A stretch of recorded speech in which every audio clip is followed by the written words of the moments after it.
How can a Persian miniature become a poem? Hello, my name is Sajad and welcome to the Persian miniature page. Please activate the subscribe button so we can continue with more videos. Today I want to talk about this beautiful miniature painted by Muhammad Sharif. This miniature, painted in Bukhara, Uzbekistan, in the early 17th century, reveals a fantastical world described with great detail and precision. A poet, a young man, is depicted in the center of the painting.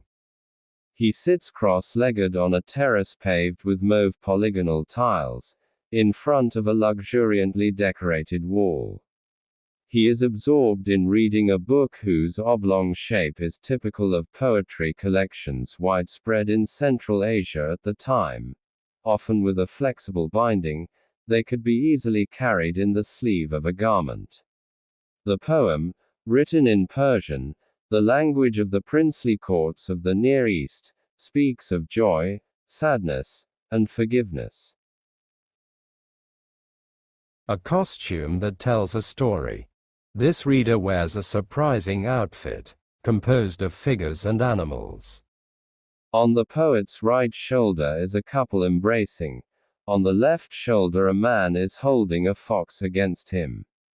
On his right forearm lies a brown bear. Below, a lover is snuggling up to a young woman wearing a diadem. Behind them, a monkey is contemplating a bear held by an old man, and a sleeper is leaning against a white panther with black spots. At their feet are rabbits and antelopes, one of which is on the knees of another figure. Representations of costumes made up of an intermingling of human beings and animals appeared around the middle of the 16th century in eastern Iran.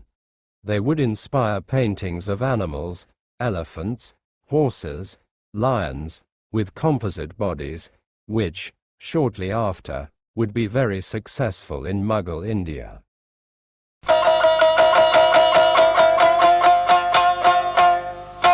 A dream of love in pictures. This miniature was created to be presented with another, which shows a princess with a golden crown. She too sits cross-legged, in a frame similar to that of the reader. Her cloak is also made up of juxtaposed silhouettes. Leaning to the left, the young woman holds a golden cup.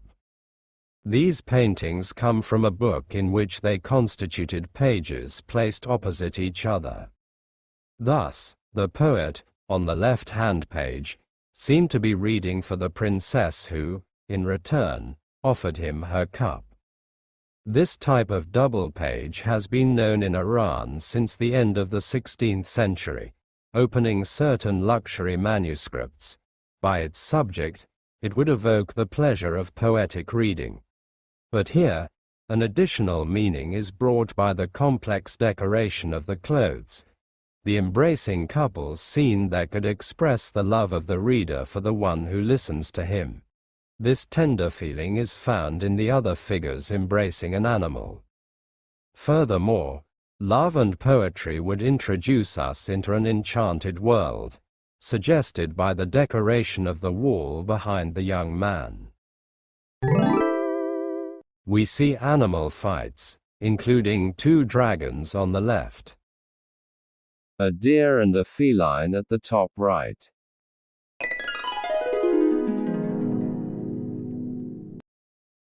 This dream world is developed in the illustration of the margins. Scenes in the heart of nature unfold there, distributed along a stream that winds all around the page. On its banks stand 10 characters surrounded by flowers and trees showing spring or autumn vegetation. In this setting, men eat and drink. On the left sits a peri, Iranian fairy, wearing a dark blue foliage headdress. Dressed in a red coat with golden plant motifs, she holds a long-necked bottle.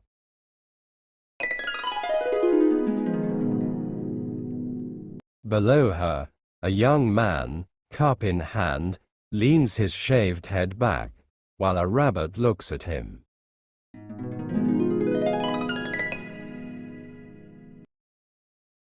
Below, a musician plays the lute.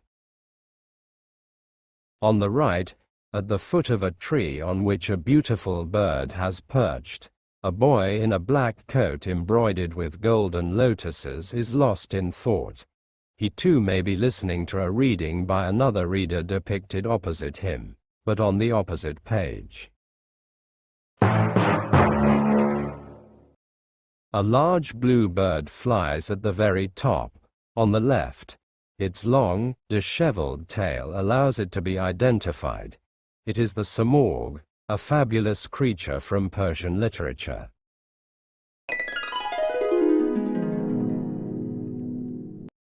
The decoration of the margins presents, like the central character, bright and varied colors, but it shows a different style, more nervous and free. This page, painted in gouache and enhanced with gold, for some foliage, turbans or bottles, has two signatures. To the left and behind the reader, a white inscription on the dark blue border of the green panel with blue and red patterns identifies Muhammad Sharif the painter.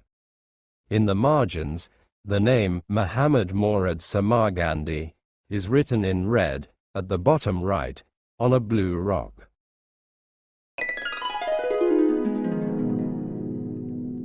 This work is therefore born from the joint work of two artists working at the beginning of the 17th century at the court of the Janids, 1599–1785, sovereigns of Transoxiana. If these painters are still little known today, their names are found on certain paintings in a manuscript produced in the capital, Bukhara, The Orchard, by the poet Sadi.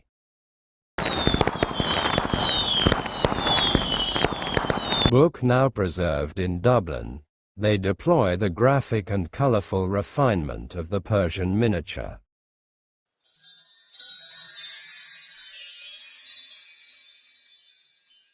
This art has little interest in Western realism and does not represent volumes or perspective. The original and stylized style of Muhammad Murad Samarkandi contrasts with the more traditional and delicate style of his colleague. In the reader, the association of the two artists contributes to making this image, like the one that accompanied it, a masterpiece of Persian painting. Thank you for watching. Please don't forget to subscribe. God bless you until the next video.